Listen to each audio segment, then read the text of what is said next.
Good morning students. आशा है आप अपने घर पर स्वस्थ और सुरक्षित होंगे। आज हम कक्षा 3 की रचना प्रसून से पहला चैप्टर पढ़ेंगे। पाठ का नाम है भाषा और व्याकरण।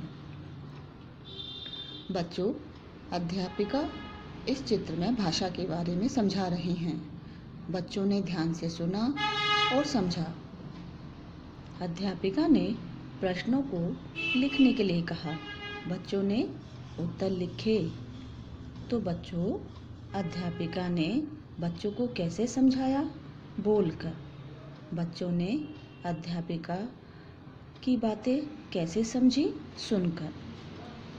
बच्चों, मनुष्य एक सामाजिक प्राणी है। उसे विचारों का आदान प्रदान बोलकर या लिखकर करना पड़ता है। तो हम कह सकते हैं कि भाषा वह साधन या माध्यम है जिसके द्वारा मनुष्य अपने विचार बोलकर या लिखकर दूसरों तक पहुंचाता है और दूसरों के विचार सुनकर अथवा पढ़कर समझता है। बच्चों, भाषा के दो रूप होते हैं, मौखिक भाषा, लिखित भाषा। मौखिक भाषा भाषा का वह रूप जिसे हम मुंह से बोलकर और कानों से सुनकर समझते हैं, उसे मौखिक भाषा कहते हैं। मौखिक भाषा के कुछ उदाहरण जैसे एक दूसरे से बातचीत करना, भाषण देना या दादा नानी के द्वारा कहानी सुनाना या किसी व्यक्ति के द्वारा कहानी सुनाना।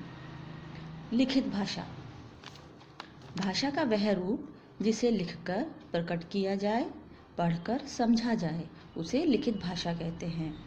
इसके कुछ उदाहरण हैं पत्र लिखना, ईमेल लिखना और डायरी लिखना आदि इसके उदाहरण हैं। अब हम लिपि के बारे में पढ़ेंगे। लिपि भाषा के लिखने के ढंग या विधि को लिपि कहते हैं। बच्चों, भिन्न भिन्न भाषाओं की भिन्न भिन्न लिपियाँ होती हैं। जैसे हिंदी व संस्कृत की देवनागरी लिपि है, पंजाबी की गुरुमुखी लिपि, अंग्रेज़ी की रोमन। इसके अलावा कुछ और लिपियाँ जैसे अरबी की अरबी लिपि है, रूसी की रूसी, उर्दू की फ़ारसी आदि और बहुत सारी भाषाओं की अलग अलग लिपियाँ हैं। तीसरा टॉपिक है व्याकरण। वह शास्त्र जो हमें भाषा के नियमों की जानकारी देकर उसके शुद्ध रूप से लिखना तथा बोलना सिखाता है, उसे व्याकरण कहते हैं। अशुद्ध रूप उसने मेरे को मारा, शुद्ध रूप उसने मुझे मारा। बिल्ली पेड़ पर चढ़ता है, यह अशुद्ध रूप। शुद्ध रूप बिल्ली पेड़ पर चढ़ती है।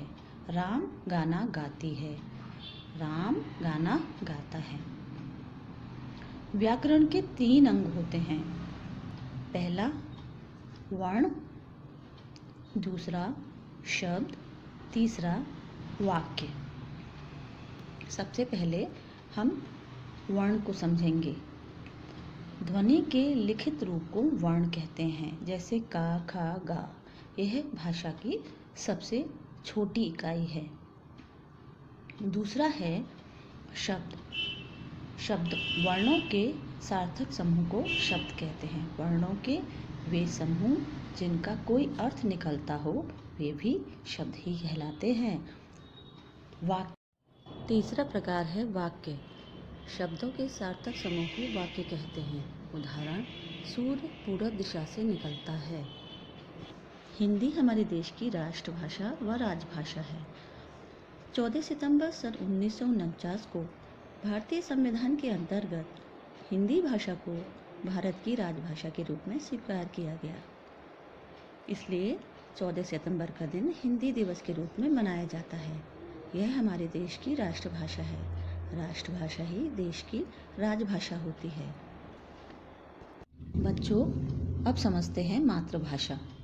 जिस भाषा से बच्चा सर्वप्रथम परिचित होता है, समझता है अथवा बोलता है, उसे उसकी मातृभाषा कहते हैं।